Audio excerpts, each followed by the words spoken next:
बिस्मिल्लाहिर्रहमानिर्रहीम। अस्सलामु अलैकुम dear students, I am professor Waqar Ali. आज हम lecture number 9 chapter number 5 network communication and protocols में से नेटवर्क टोपोलॉजीज और उसके कैरेक्टरिस्टिक्स को डिस्कस करेंगे। सबसे पहले बात करते हैं नेटवर्क टोपोलॉजीज के हवाले से। क्या कहती है? Computing devices in a network can be configured और अरेंज्ड इन डिफरेंट वेज। सबसे पहली बात क्या कहती है कि जो नेटवर्क हमने बनाया था, जो नेटवर्क डिजाइन किया जाता है, उसके अंदर आपकी जो कंप्यूटिंग डिवाइसेस होती हैं उनकी अरेंजमेंट क्या होती है? मुख्तलिफ होती है। बात क्लियर हो रही है? तो कहता है इस लिहाज से अगर डिफाइन किया जाए टोपोलॉजी को तो वो क्या कहती है? द फिजिकल लेआउट और arrangement of connected nodes in a network is called network topology. बात क्लियर हो रही है? क्या कहता है? कहता है नेटवर्क के अंदर जो फिजिकल लेआउट है या अरेंजमेंट है किसकी? नोड्स की। नोड्स क्या आते हैं? कंप्यूटर भी हो सकते हैं, लैपटॉप्स भी हो सकते हैं, इसके अलावा टैबलेट, फोन्स, जो भी चीजें हैं ये सारी मिलकर बेसिकली क्या बनाती हैं? नोड्स ही कहलाती हैं। क्योंकि कंप्यूटर नेटवर्क के अंदर जो एक सिंगल कंप्यूटिंग डिवाइस होती है वो बेसिकली क्या होती है? नोड होती है। कहते हैं, दोबारा बता रहा हूं कि नेटवर्क के अंदर कहता है हम नोड्स को डिफरेंट तरीके से जो अरेंज करते हैं या उसकी जो अरेंजमेंट होती है, उसकी जो फिजिकल लेआउट होती है वो बेसिकली क्या कहलाती है? आपकी नेटवर्क टोपोलॉजी कहलाती है। दोबारा बता रहा हूं मैंने, क्या है कि द फिजिकल लेआउट और अरेंजमेंट और design of the network is known as network topology. अब नेटवर्क टोपोलॉजी कॉमनली यूज्ड कौन कौन सी है? सबसे पहले हम डिस्कस करेंगे बस टोपोलॉजी के हवाले से, फिर हम डिस्कस करेंगे रिंग टोपोलॉजी के हवाले से, फिर डिस्कशन होगी स्टार टोपोलॉजी के हवाले से और फिर लास्ट में हम मैश टोपोलॉजी को डिस्कस करेंगे। बहुत सी टोपोलॉजीज एग्जिस्ट करती हैं लेकिन 4 टोपोलॉजीज ही डिस्कस करेंगे। बात क्लियर होगी? अब हम मूव करते हैं नेक्स्ट बोर्ड पर और वन बाय वन तमाम टोपोलॉजीज को डिस्कस करते हैं। जी डे स्टूडेंट्स, हमने ये पढ़ लिया है कि टोपोलॉजी क्या है और हमने देखा है कि जी हमने जो डिस्कशन करनी है वो बस topology, ring topology, star topology और मैश टोपोलॉजी के हवाले से करनी है। सबसे पहले डिस्कशन करते हैं बस टोपोलॉजी के हवाले से। बस टोपोलॉजी क्या कहती है? कहती है ऑल कंप्यूटर्स और nodes are directly connected to a common central wire called bus. अब जरा गौर करें, अगर हम इस डायग्राम को देखें जरा, तो डायग्राम में नजर क्या आ रहा है कि एक सेंट्रल वायर चल रही है, ब्लैक कलर में जो लाइन लगी हुई है, ये वायर बेसिकली क्या कहलाती है? आपकी बस कहलाती है। बस हम पहले भी पढ़ के आ चुके हैं टॉपिक के अंदर। बसेस क्या थी? ट्रांसपोर्टेशन लाइंस, जो डाटा को ट्रांसफर करती थी, डाटा को ट्रांसमिट करती थी एक लोकेशन से दूसरी लोकेशन तक। अब कहता है कि हर जो वायर होती है आपकी, इस डायग्राम से पहले समझते हैं फिर थ्योरेटिकली देख। हर जो वायर होती है जिसे हम बस कहते हैं, इसके एंड पर आपकी डिवाइसेस प्लेस की जाती हैं जिसे हम क्या कहते हैं? टर्मिनेटर। यानी कि एक एंड ये है वायर का और एक एंड ये है वायर का, ये दोनों प्लेस पे क्या किया गया? टर्मिनेटर्स को प्लेस किया गया। टर्मिनेटर का काम क्या है? वर्ड से ही पता लग रहा है, टर्मिनेट करना, खत्म कर देना। किसको खत्म करेगा? देखिए अगर गौर करें, वायर के अंदर तो सिर्फ और सिर्फ सिग्नल मूव करें, तो कहता है जो भी सिग्नल टर्मिनेटर्स तक पहुंचेंगे वो उनको एब्जॉर्ब करेगा और क्या कर देगा? ग्राउंड कर देगा, यानी कि खत्म कर देगा उन सिग्नल्स को इस वायर के ऊपर से। यहां तक बात क्लियर होगी? अब कहता क्या है कि डिफरेंट नोड्स आप देखें, जैसे C1, C2, C3, ये किसके साथ कनेक्ट है? सेंट्रल वायर के साथ। यानी कि अब हमें पता चल चुका है हमारी अरेंजमेंट क्या होगी? एक सेंट्रल वायर होगी, उनके एंड पर टर्मिनेटर होंगे और जितनी भी नोड्स हैं वो उस सेंट्रल वायर के साथ कनेक्टेड होंगे। अब होता क्या है इस टोपोलॉजी के अंदर? कहता है कि जी एक वक्त के अंदर सिर्फ और सिर्फ एक यूजर या एक कंप्यूटर डाटा ट्रांसमिट कर सकता है। ऐसा क्यों है? कहता है इसलिए कि सेंट्रल जो वायर है वो क्या है? एक है। इसके ऊपर सिर्फ क्या होगा, डाटा ट्रांसमिट किया जा सकता है एक शख्स की तरफ से, एक यूजर की तरफ से। कहता है जब C1 डाटा ट्रांसमिट करेगा बेसिकली, तो इस वायर के साथ जितने भी कंप्यूटर कनेक्ट हैं वो डाटा उन सब तक पहुंच जाएगा, यानी कि डाटा ब्रॉडकास्ट किया जाएगा। और कहता है वो C2 के पास भी जाएगा, C3 के पास भी जाएगा और टर्मिनेटर्स के पास भी जाएगा। कहता है जब C2 के पास जाएगा, C2 अगर एड्रेस मैच नहीं कर रहा तो क्या करेगा, उसे रिमूव कर देगा। अगर C3 के साथ एड्रेस मैच किया तो वो उस मैसेज को अपने पास रख लेगा। और टर्मिनेटर के पास पहुंचेगा तो क्या करेगा, उन मैसेजेस को डिस्कार्ड कर देगा और सिग्नल को डिस्कार्ड कर देगा।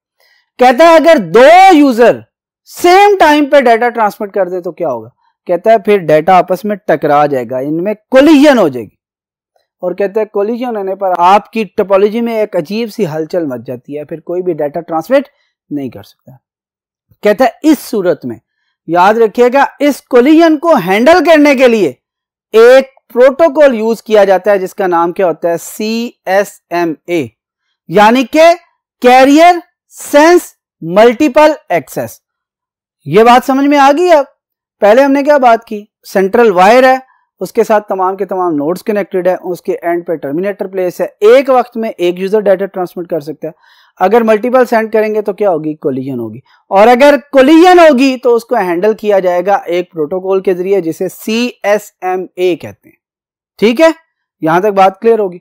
अब बात करते हैं थ्योरेटिकल पोर्शन की। कहता है अब जरा गौर करें पहले पॉइंट पे। कहता है ऑल कंप्यूटर और nodes are directly connected to a common central wire called bus, यानी कि सेंट्रल वायर के साथ तमाम की तमाम नोड्स कनेक्टेड है। उसके बाद क्या कहता है, data can be send and receive through this बस। आप जितना भी डाटा सेंड करेंगे या रिसीव करेंगे वो सेंट्रल वायर के जरिए ही ट्रांसमिट होगा। फिर उसके बाद क्या कहता है, बोथ एंड्स ऑफ बस closed with terminators that absorb signal. Terminator दोनों प्लेस जो किए गए हैं वो बेसिकली क्या कर रहे हैं, वो सिग्नल को एब्जॉर्ब करके उन्हें खत्म कर रहे हैं। बात क्लियर होगी यहां तक। अब बात करते हैं इसके फीचर्स की। ठीक हो गया। फीचर्स में क्या कहता है सूटेबल फॉर स्मॉल नेटवर्क, यानी कि अगर हम वायर की लेंथ को बढ़ा दें तो क्या होगा। कहता है आप नंबर ऑफ कंप्यूटर ज्यादा अटैच करेंगे। अगर नंबर ऑफ कंप्यूटर ज्यादा अटैच करेंगे तो फिर मसला ये आएगा कि पहला कंप्यूटर अगर एक वक्त में सेंड कर रहा है और फिर दूसरा, फिर तीसरा, फिर चौथा, और नंबर ऑफ कंप्यूटर्स आपके ज्यादा हैं तादाद में, तो कहते हैं आपकी स्पीड क्या हो जाएगी, कम हो जाएगी, मैनेजमेंट करना मुश्किल हो जाएगी। इसकी क्यों मैनेजमेंट करना मुश्किल हो जाएगी, उसकी वजह ये कहता है कि जी अगर कम नंबर ऑफ यूजर्स हैं, अगर कम नंबर ऑफ नोड्स कनेक्टेड हैं, तो याद रखिएगा उस वक्त आपकी जो स्विचिंग है फास्ट होगी। पहले एक सेंड करेगा, फिर दूसरा, फिर तीसरा। लेकिन अगर बहुत सारे कंप्यूटर अटैच कर दिए जाएं तो एक वायर के जरिए तो एक वक्त में एक ही डाटा ट्रांसमिट कर सकता है। ठीक है, और वो डाटा जब मिलता है तो सबको मिल रहा होता है, लेकिन रिसीव करने की कैपेबिलिटी सिर्फ उसकी होती है जिसका डेस्टिनेशन एड्रेस होता है। लिहाजा कहता है कि जी लिमिटेड नंबर ऑफ अगर आपके कंप्यूटर्स हैं या नोड्स हैं तो ये टोपोलॉजी सूटेबल है, अदरवाइज ये सूटेबल नहीं है क्योंकि उसमें स्पीड स्लो हो जाती है। फिर कहता है इजी टू कनेक्ट कंप्यूटर और पेरिफेरल डिवाइस। कहता है इस सेंट्रल वायर के साथ आप कंप्यूटर को डायरेक्टली कनेक्ट कर सकते हैं या किसी पेरिफेरल डिवाइसेस को जो उनसे कनेक्ट करना है तो वो भी किया जा सकता है। कहता है required less cable to implement. कहता है देखिए ना, हमने कहा ना सूटेबल फॉर स्मॉल नेटवर्क, तो इसका मतलब है थोड़ी केबल की जरूरत है। ठीक है, आप उस केबल के साथ तमाम कंप्यूटर्स को लिंक करें और आपस में एक नेटवर्क बनाकर उसे इस्तेमाल करना शुरू कर दें, जो भी रिसोर्सेज शेयर करने हैं या जो भी इंफॉर्मेशन शेयर करनी। फिर क्या कहता है terminator installed at each end to prevent signals from reflecting back.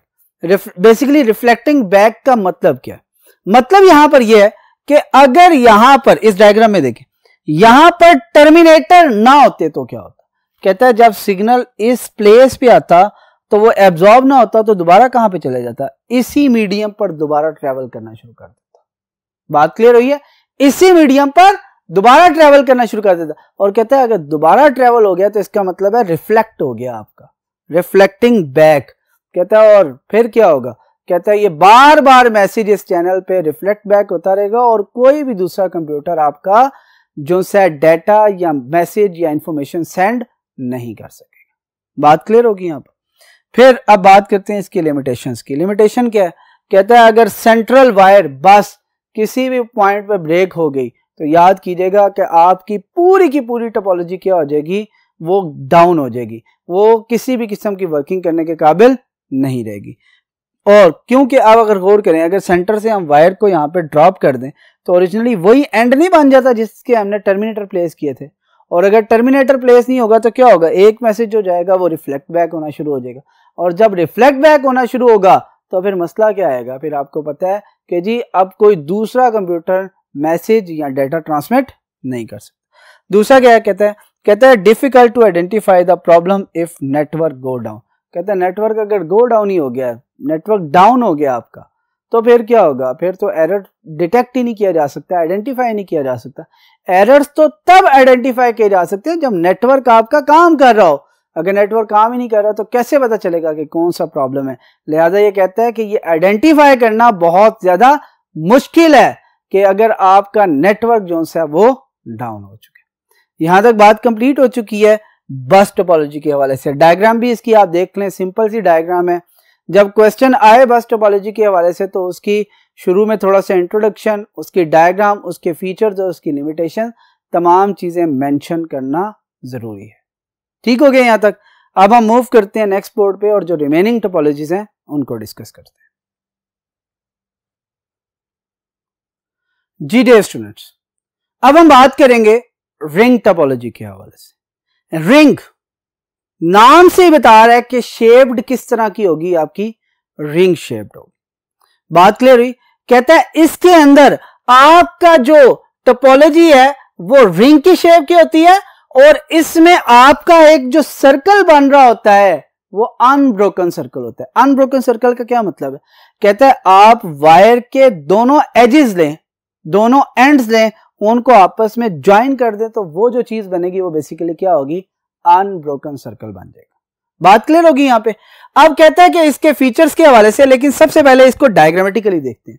जरा देखिए, एक सर्कल बना हुआ है और इसमें आपकी different node C1, C2, C3, C4 क्या है, कनेक्टेड है। अब यहां पर कुछ चीजें एक्स्ट्रा आपको बता रहा हूं, ये साथ साथ नोट कर लीजिएगा। वो क्या है, कहता है याद रखिएगा रिंग टोपोलॉजी के अंदर हर कंप्यूटर, हर नोड के एग्जैक्टली दो नेबर्स होते हैं। एग्जैक्टली दो नेबर्स होते हैं। यानी कि अगर C1 के नेबर्स की बात करूं तो एक उसके लेफ्ट पे यानी कि C4 और एक उसके राइट पे यानी कि C2 होगा। सेम इसी तरह C2 के दो नेबर C1 और C3 है, C3 के दो नेबर C2, C4 है, इसी तरह C4 के दो नेबर C1 और C3 है। यानी कि लेफ्ट और राइट आपके पास एक एक नेबर होगा। अगर दो नेबर हो और एक वो खुद हो तो minimum number of nodes in a network 3 बनती है। लिहाजा यहां से हमें एक चीज और पता चली कि आपके पास जो आप नेटवर्क बना रहे होंगे, जिस टोपोलॉजी को आप यूज करेंगे, अगर वो आपकी रिंग टोपोलॉजी है तो मिनिमम नंबर ऑफ नोड्स आपके कितने होने चाहिए, 3। ठीक हो गया।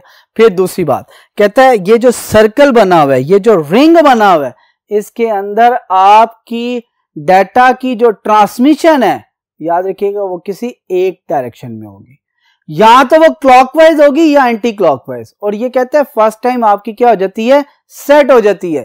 ठीक है, और उसके बाद ये डायरेक्शन कभी भी चेंज नहीं होती। यहां पर जो हमने बनाया ये बेसिकली क्या है, आपकी क्लॉकवाइज मूवमेंट हो रही है। बात क्लियर हो रही है। इसका मतलब है डाटा कोई भी सेंड करे वो पूरे के पूरे क्लॉकवाइज मूव करके ही पहुंचेगा। एग्जांपल देता हूं, फॉर एग्जांपल C4 ने डाटा ट्रांसमिट करना है, C4 ने अगर डाटा ट्रांसमिट करना है C3 को, C4 ने डाटा ट्रांसमिट करना है C3 को, तो C4 का डाटा सबसे पहले किस डायरेक्शन में मूव करेगा, C1 के पास आएगा। वो चेक करेगा कि क्या ये डाटा मेरे लिए है, अगर मेरे लिए नहीं है तो आगे पास ऑन करेगा। जैसे ही आगे पास ऑन होगा तो किसके पास पहुंचेगा, C2। जैसे ही C2 देखेगा कि क्या डेस्टिनेशन एड्रेस मेरे साथ मैच करता है, किसके लिए था, C3 के लिए, C2 के साथ मैच नहीं करता, ये भी आगे क्या कर देगा, पास ऑन कर देगा। जैसे ही C3 को वो डाटा मिलेगा, एड्रेस मैच करेगा, C3 के लिए ही था और मैं भी C3 हूं, लिहाजा उस मैसेज की कॉपी रख लेगा अपने पास और रिटर्न में C4 के लिए एक रिप्लाई भेज देगा कि I have received your message. ये मैं लॉजिकल बात कर रहा हूं।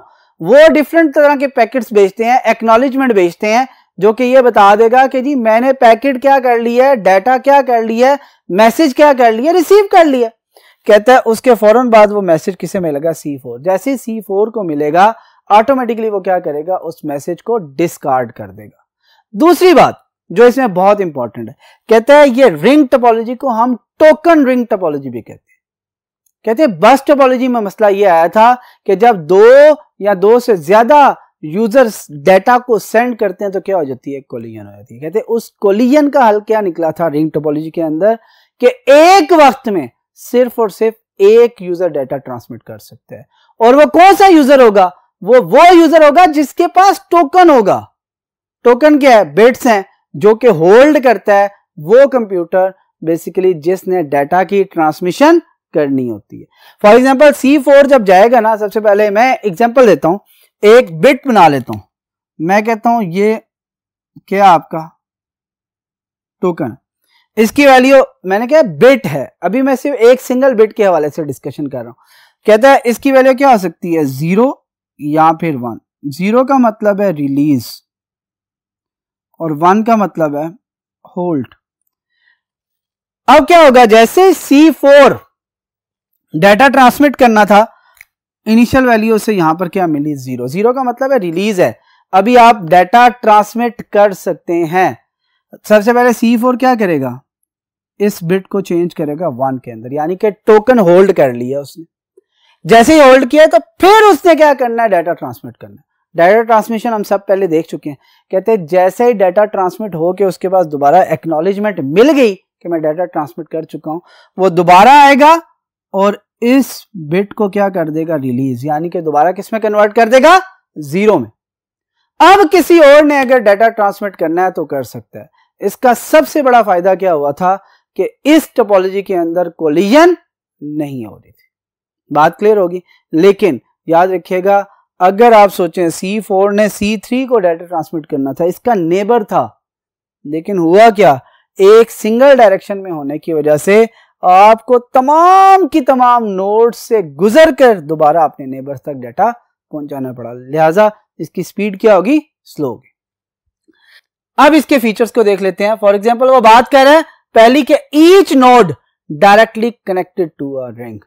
कहते हैं जितनी भी नोड्स हैं ये किसके साथ कनेक्ट हैं, आपके रिंग के साथ कनेक्ट है। इजी टू इंस्टॉल, इसकी इंस्टॉलेशन बहुत ज्यादा इजी है। इसके सारे कनेक्टर और वायर्स अवेलेबल होती हैं, इजीली कनेक्ट की जा सकती हैं। कहता है data on the network flows in one direction. ये भी बात कर चुके हैं कि डाटा हमेशा सिंगल डायरेक्शन में मूव करता है, मल्टी डायरेक्शन में या बाय डायरेक्शन में मूव नहीं करता। फिर क्या कहता है, नॉट कॉस्टली टू इंप्लीमेंट, या अगर हम ये टोपोलॉजी बनाना चाह रहे हैं तो इसकी कॉस्ट कोई बहुत ज्यादा नहीं है, ठीक है, चीप इन कॉस्ट है। फिर क्या कहता है, इसकी लिमिटेशंस की बात कहता है if ring broken at any point, कहता है अगर रिंग ब्रेक हो गया तो याद रखिएगा आपकी पूरी की पूरी टोपोलॉजी, आपका पूरा का पूरा नेटवर्क क्या हो जाएगा, कोई काम नहीं करेगा। वो बेसिकली अपनी फंक्शनिंग ही स्टॉप कर देगा। क्यों कर देगा, अब देखिए ना, ब्रेक हो गया क्योंकि एक डायरेक्शन में डाटा मूव करना था, वो तो डायरेक्शन पूरी हो ही नहीं रही, लिहाजा वो डाटा की मूवमेंट नहीं कर सकेगा, अपनी फंक्शनिंग स्टॉप कर देगा। और कहता है याद रखें ये बेसिकली अदर नेटवर्क टोपोलॉजी के मुकाबले में क्या है, स्लो है। क्यों, एक वक्त में एक ही डाटा ट्रांसमिट कर सकता है, और अगर वो ऐसे कंप्यूटर को डाटा सेंड कर रहा है जो उससे इमीडिएट पीछे था और उसकी डायरेक्शन दूसरी थी जिसको डाटा ट्रांसमिट करना है, तो याद रखिएगा कि फिर क्या होगा, वो तमाम नोड्स से होता होता होता उस तक पहुंचेगा, वो डायरेक्टली उसे जो है वो सेंड नहीं कर सकता। इसी वजह से इसकी speed as compare to other topologies क्या है, स्लो है। यहां तक बात क्लियर होगी। अब हम बात करते हैं रिमेनिंग टोपोलॉजीज के हवाले से, और रिमेनिंग टोपोलॉजी के लिए हम मूव करेंगे टुवर्ड्स फर्स्ट बोर्ड। जी डियर स्टूडेंट्स, हमने लास्ट बोर्ड तक दो डिफरेंट टोपोलॉजीज जिसमें बस टोपोलॉजी और रिंग टोपोलॉजी दोनों को डिस्कस कर लिया। अब हम बात करेंगे थर्ड टोपोलॉजी, स्टार टोपोलॉजी के हवाले से। स्टार टोपोलॉजी में क्या कहता है, each node is connected to a central device called a hub और अ स्विच। पहली बात याद रखिएगा, रिंग टोपोलॉजी के अंदर पहली बात हमने क्या पढ़ी थी कि topology shaped like a ring. अब स्टार टोपोलॉजी है तो इसका मतलब ये नहीं है कि topology shaped like a star, बल्कि हो क्या रहा है, अगर डायग्राम में देखें तो कहता है एक डिवाइस है हब या स्विच, और जितने भी कंप्यूटर्स हैं बेसिकली किसके साथ कनेक्ट हो रहे हैं, उस सिंगल डिवाइस के साथ। यहां पर क्योंकि हम छोटा नेटवर्क बना रहे हैं तो हमारा जो हब या स्विच है वो एक इस्तेमाल हो रहा है।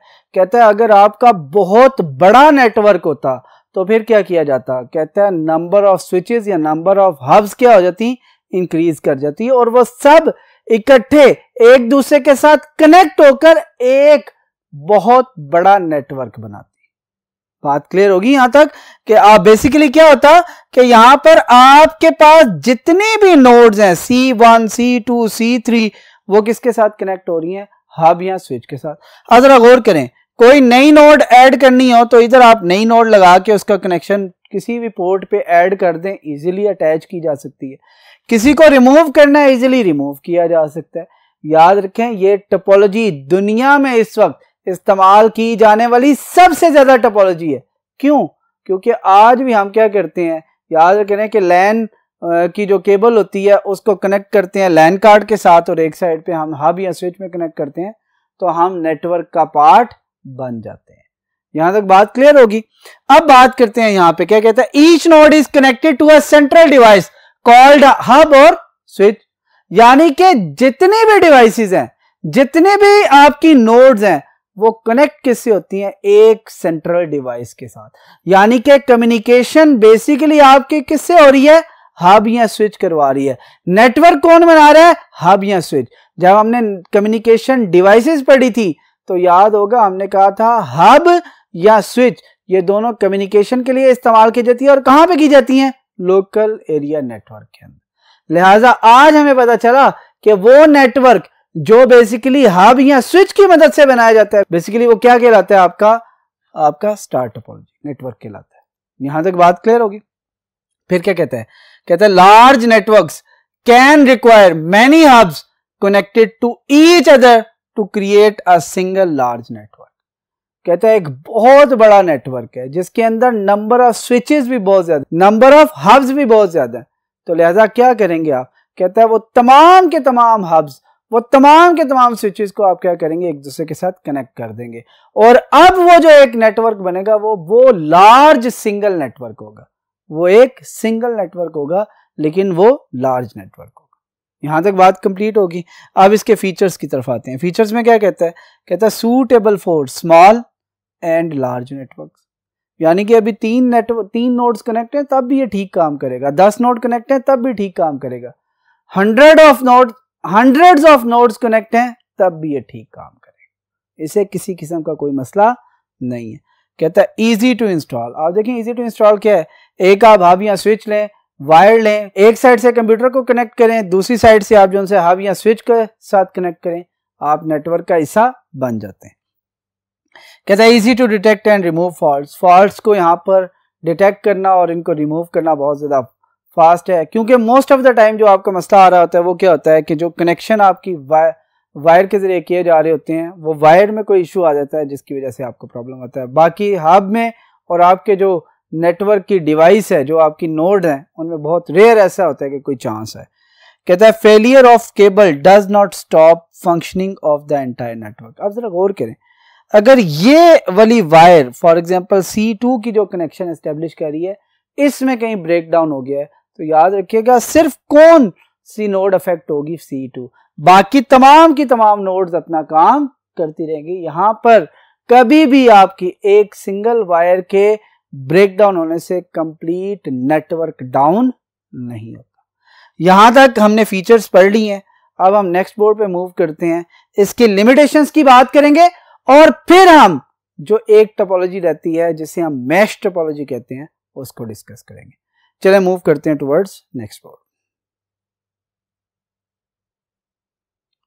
जी डियर स्टूडेंट्स, फीचर्स हमने देख ली हैं, अब बात करते हैं लिमिटेशंस के हवाले से। लिमिटेशंस में क्या कहता है, कहता है फेलियर ऑफ हब और switch cause the entire network. आपका नेटवर्क बन रहा किसकी मदद से था, हब या स्विच, यानी कि जो भी नोड कनेक्ट होनी है कहां पे होनी है, हब या स्विच। आपकी कम्युनिकेशन किसने करवानी है, हब या स्विच। लिहाजा हब और स्विच में कोई प्रॉब्लम आया तो आपका पूरा नेटवर्क क्या हो जाएगा, खराब हो जाएगा, पूरा नेटवर्क डाउन हो जाएगा, आपकी कम्युनिकेशन पॉसिबल ही नहीं है। क्योंकि आपकी जितनी भी कम्युनिकेशन होनी है स्टार टोपोलॉजी के अंदर वो with the help of hub या स्विच होती है। बात क्लियर होगी। फिर उसके बाद कहता है एक्सपेंसिव टू इम्प्लीमेंट, एक्सपेंसिव है, बहुत ज्यादा एक्सपेंसिव। जितनी भी टोपोलॉजीज अभी तक देखी हैं उनमें से ये ज्यादा एक्सपेंसिव है। क्यों? कहता है जी आपको हब या स्विच अलग परचेज करना पड़ता है, वायर्स अलग परचेज करनी पड़ती है, कनेक्टर्स उसके अलग परचेज करने पड़ते हैं और फिर उसको इंप्लीमेंट करना पड़ता है। कहते हैं इतनी सारी चीजें जब आप परचेज करें तो कॉस्ट आपकी इंक्रीज हो जाती है। इस वजह से कहा जाता है ये एक्सपेंसिव है इंप्लीमेंट करने के लिए। यहां तक बात क्लियर होगी। नेक्स्ट हम बात करते हैं मैश टोपोलॉजी के हवाले से। मैश टोपोलॉजी याद रखिएगा बहुत इंपॉर्टेंट, बहुत बेहतरीन टोपोलॉजी है। क्या कहती है? कहता है each node is directly connected to all the other nodes in a network. कहता है जितने भी नोड है नेटवर्क के अंदर, जितने भी नोड्स हैं नेटवर्क के अंदर, हर नोड दूसरी नोड के साथ डायरेक्टली अटैच्ड होती है, उसका एक डायरेक्ट लिंक एस्टेब्लिश होता है। जैसे कि अभी अगर हम डायग्राम में देखें क्या कहता है, C1 का C2 के साथ भी लिंक है, C1 का C4 के साथ भी लिंक है, C1 का C3 के साथ भी लिंक है, C2 का C1 के साथ वही लिंक है, C2 का C3 के साथ एक लिंक है, C2 का C4 के साथ। यानी कि हर जगह से दूसरी नोड को कनेक्ट किया जा रहा है, चाहे उसे अल्टरनेट रूट मिल रहा है, लेकिन वो कहते हैं नहीं अल्टरनेट रूट नहीं चाहिए बल्कि डायरेक्ट चाहिए। कहता है अगर यहां पर एक भी नोड एक्स्ट्रा ऐड करनी पड़े, फॉर एग्जांपल मैं यहां पे बात करता हूं, एक नोड ऐड करते हैं आप, वो क्या है बेसिकली C5, क्योंकि 4 तक है तो मुझे क्या करना पड़ेगा, C5 का लिंक C1 के साथ, C5 का लिंक C2 के साथ, C5 का लिंक C3 के साथ और C5 का लिंक C4 के साथ। अब कहता है कि ये बताएं टोटल नंबर ऑफ लिंक्स कितने बन गए। फिर टोटल नंबर ऑफ लिंक्स कैसे पता चलेंगे कि जी इस टोपोलॉजी में आएंगे? तो कहता है उसके लिए एक फार्मूला दिया जाता है। वो फार्मूला क्या है? कहता है n into n-1 divided by 2। Total number of nodes कितनी है? 5। n is the total number of nodes, 5 minus 1 divided by 2, 5 into 4 divided by 2। और 5 into 4 क्या आता है बेसिकली? अगर यहां पर देखें तो 20/2 इक्वल टू 10। अब जरा काउंट करें टोटल नंबर ऑफ लिंक्स कितने हैं। मैं निशान लगाऊंगा 1 2 3 4 5 6 7 8 9 10। नंबर ऑफ नोड्स पता हो, ठीक है, तो ऑटोमेटिकली क्या होगा, टोटल नंबर ऑफ लिंक्स भी पता चल जाएंगे। अगर 5 है तो 5 into 4 20 डिवाइडेड बाय 2 10, 6 है तो 6 into 5 30, 30 डिवाइडेड बाय 2 15। यानी कि नंबर ऑफ नोड्स की बेस पर आपके नंबर ऑफ लिंक बन रहे होते हैं। ठीक हो गया यहां तक। अब इसे स्टडी करते हैं। कहते हैं each node is directly connected to all the other nodes in a network. कहते हैं हर नोड का दूसरी नोड के साथ डायरेक्ट कनेक्शन होता है।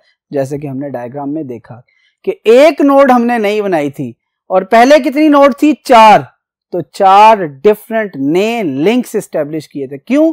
क्योंकि उस नोड का तमाम की तमाम नोड्स के साथ डायरेक्ट लिंक बना है। बात क्लियर होगी। फिर क्या कहते हैं फीचर्स की बात, कहते हैं मोस्ट रिलायबल नेटवर्क टोपोलॉजी, सबसे ज्यादा रिलायबल है। क्यों? कोई अल्टरनेट रूट इस्तेमाल करके वो डाटा वहां तक पहुंचा देगा। क्यों? टोटल नंबर ऑफ लिंक्स कितने हैं, 10। इसका मतलब है 10 डिफरेंट पाथ एग्जिस्ट करते हैं डाटा ट्रांसमिट करने के, एक नोड से दूसरी नोड तक। एक लिंक खत्म हुआ तब भी 9 डिफरेंट रास्ते आपके पास है। बात क्लियर होगी। फिर कहता है data can be routed around failed computers और बिजी वन। मैंने क्या बात की है, एक कंप्यूटर का जो सा लिंक है वो क्या हुआ है, C1 से C3 का डायरेक्ट लिंक खत्म हो गया। अब क्या करेगा, C1 C4 C4 से C3, C1 C2 C2 से C4 C4 से C3, यानी कि किसी भी तरीके से वो लिंक भेज सकता है। C1 C2 को भेजे, C2 डायरेक्ट C3 को भेज सकता है। अगर 2 लिंक भी खत्म हो गए हैं उसके, अगर कोई एक लिंक भी पड़ा हुआ है तब भी जोन है वो क्या कर देगा, अल्टरनेटिव रूट को यूज करते हुए डाटा रूट कर देगा, पहुंचा देगा, उसको दे देगा, उसे रिसीव करवा देगा। बात क्लियर हुई यहां तक? और फिर बात करते हैं लिमिटेशंस की। कहते हैं most expensive topology to implement. Most expensive यानी कि जितने भी टोपोलॉजीज हमने स्टडी की हैं, हमने चाहे बस की बात की है, रिंग की बात की है, स्टार की बात की है, या फिर अब बात करें मैश। कहते हैं इन सब में से सबसे महंगी जो सी टोपोलॉजी है वो कौन सी है? आपकी मैश टोपोलॉजी है। क्यों? एक नई नोड अटैच होती है और जितनी पहले से नोड्स हैं उनके लिए एक लिंक एस्टेब्लिश करने के लिए वायर परचेज करनी पड़ेगी, ठीक है? उतने नंबर ऑफ नेटवर्क कार्ड्स भी अटैच करने पड़ेंगे। इसका मतलब है आपके पास सिस्टम भी कोई ऐसा पावरफुल होना चाहिए जो मल्टीपल लैन कार्ड्स को अटैच करवा सकता हो। फिर क्या कहता है? Setup and maintenance is very difficult. Setup and maintenance क्यों डिफिकल्ट है?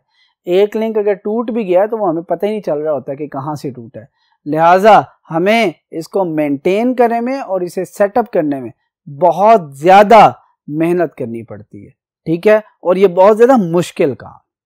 यहां तक बात क्लियर होगी?